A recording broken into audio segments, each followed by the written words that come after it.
तो मैं आपका रणवीर एक नई कहानी के साथ हाजिर हूँ और आज की कहानी का शीर्षक है घोंसला।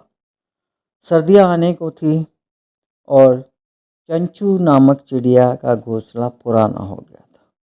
उसने सोचा एक नया घोंसला बनाती हूँ ताकि ठंड के दिनों में कोई दिक्कत ना हो।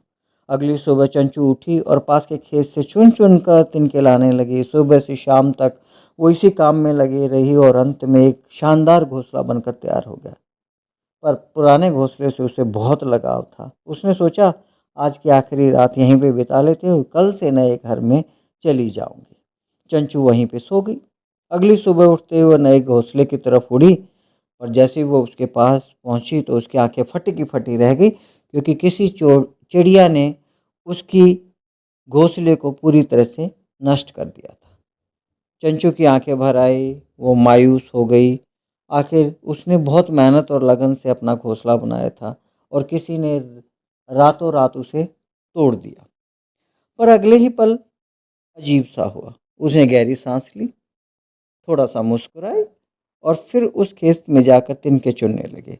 उस दिन की तरह आज भी उसने सुबह से शाम तक मेहनत की और फिर एक नया बेहतर घोंसला बना लिया। दोस्तों, जब हमारी मेहनत पर पानी फिर जाता है तो हम लोग क्या करते हैं? शिकायत करते हैं, दुनिया से इसका रोना रोते हैं, लोगों को कोसते हैं और अपनी फ्रस्ट्रेशन निकालने के लिए पता नहीं क्या क्या करते हैं।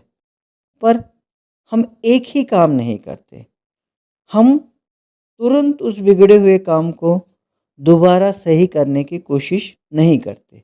और चंचू चिड़िया की ये छोटी सी कहानी हमें यही बताती है कि अगर कुछ खराब भी हो गया है तो उसे तुरंत सही करने की कोशिश करो।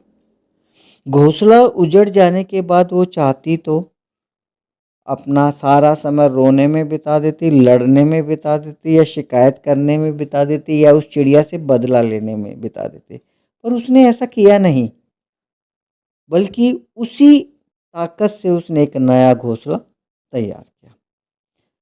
इसलिए जब हमारे साथ कुछ बुरा हो तो हम न्याय पाने की कोशिश तो करें, पर साथ ही ये ध्यान रखें कि हम अपनी सारी ताकत, अपनी सारी ऊर्जा फ्रस्ट्रेशन, गुस्से या शिकायत में ना खो दें।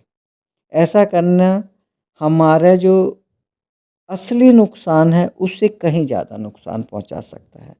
और मैं तो ये भी कहूँगा कि अगर कोई बहुत बड़ी बात ना हुई हो तो उसे थोड़ा सा इग्नोर करना सीखो, अपने काम में फिर लग जाइए, क्योंकि बड़े काम करने के लिए ज़िंदगी बहुत छोटी है दोस्तों।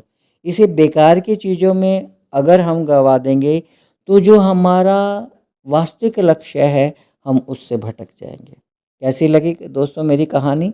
पसंद आई है तो लाइक और शेयर करना ना भूलिए और मेरे साथ बने रहिएगा। खुद सुनिए, औरों को सुनाइए।